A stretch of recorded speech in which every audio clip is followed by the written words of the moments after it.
This is not your average Garden and Grids Garden in Minutes features review video. Every last video that covers the Garden Grid system is going to tell you how nice it is to evenly water your plants, well below any of those susceptible tomato leaves that are just waiting for waterborne diseases. But what about the ability to plant seeds with very different watering needs? If you have all kinds of different plants with different watering needs, you're going to have a problem, right? That's not necessarily true with the Garden Grids. You see, each and every tube can be rotated, including the outside lines. Move it up, down, or backwards to water the outside spaces of your bed. So plant water-hungry plants inside, adjust the outer sides out to water other plants, and plant more drought-resistant varieties on the outside. Not only does it make your plants happy, but if you're building a raised bed or allocating space for an in-ground bed, you're able to use more area without having to get a larger grid size. Of course, if you have lots of beds and you only have one crop in each, absolutely keep the watering even, but just know that you have that kind of flexibility in this system. Now, what if you have much nicer garden beds than me and they have a lovely curve around the corners? The Garden Grids can still be made custom for you. When you order yours, make sure you leave a note to make it cornerless. The Garden in Minutes team will remove these two outside lines, leaving you with a grid that fits nicely inside your curvy beds. Now that we've mentioned fitting, that's where we can really get in a lot of trouble. If you're building your garden bed, making sure the grid will fit ahead of time will prevent a lot of regret. As you can see here, I did not plan ahead for irrigation and got lucky. This 3x8 garden grid is actually 33 inches, or 2 feet and 9 inches by 87 inches, or 7 feet and 3 inches. More on this in a minute. The grids give you an inherent square foot garden. If you weren't this organized before, now you are. But each square is 11 inches center to center. So don't go planning before the grids arrive thinking it's a true 12-inch system. You'll be moving plants like I did. If you have interior corner posts like me, you have to make sure the full size will fit in between the posts in both directions. Otherwise, there will be much wailing and gnashing of teeth. Oh no. Now, this is the old style of feeding tube coming in. The new ones nowadays come in and they are adjustable. They will go up and then you get to adjust how far up and over the edge of your bed is.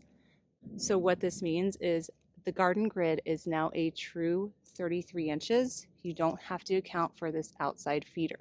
The bonus there is that also that means the grid it can be on the inside directly right here. You can see it's all the way to the outside there, and that this side of the bed will be drier because there's more space. But the newer beds, the grid can be adjusted wherever it needs to be in the middle of the garden bed. The problem that you have here though is that the level of soil is not static. When we first put this in, first 8 months, the soil sank about, anywhere from 3 to 6 inches. It was significant. As the soil is decomposing, everything is compressing down. This is not going to be always in the same spot. So what you need to account for is where the level of your garden grid should be, and know that that will be a moving target. There is a very well thought out manifold system that not only allows you to place your grids in a series to keep less water hoses going across your yard, but also each outlet has an adjustment so you can control how fast the water comes out, and you can dial in an even stream across multiple beds, especially if one is higher than the other, or you lose too much pressure in the first bed to make it to the second bed. If water hoses are not your thing, they can be connected directly to your irrigation system, which I clearly do not have. There's also a pre-filter in the tube leading into each grid. That extra step of protection is really important to make sure that nothing enters into the system and then blocks one of those little holes. Here's our in-ground bed where there are two 4x6 grids that are attached to each other right here.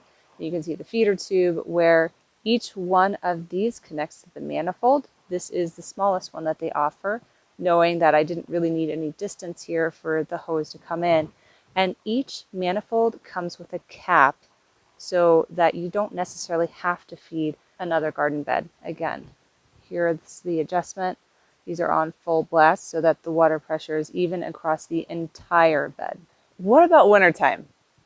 You actually don't have to do very much. All you have to do is lift up the grids, let it drain out, put it back in place, and you are ready to go for next year, which is really tied to one of the main points for me is how durable is this product?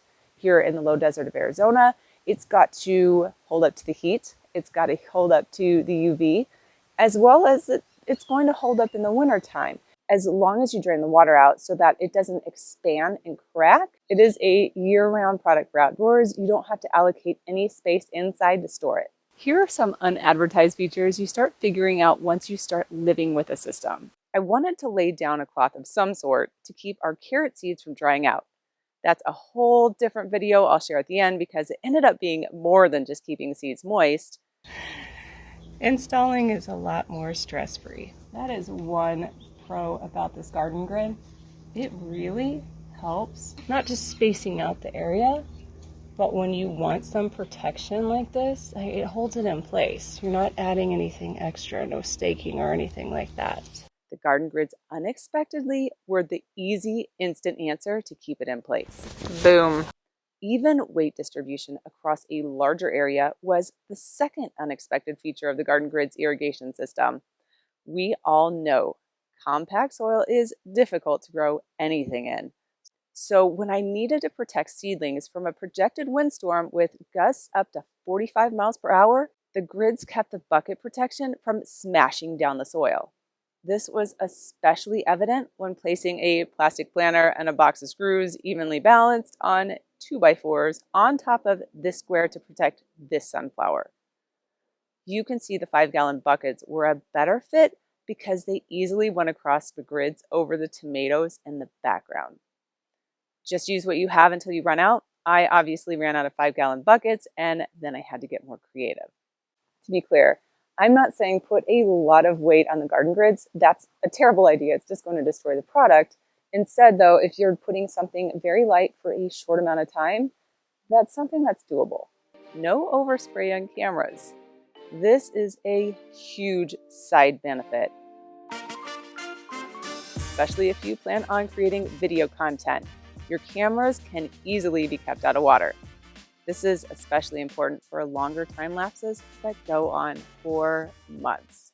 There's no getting around. There are many irrigation systems out on the market, and I'll be covering a few more before I put out my official opinion on the garden grid system when I hit that 1-year mark in just a couple months. If you have any questions, please add them in the comments and I will answer them as best as I can. I've admittedly left out a lot of the installation details.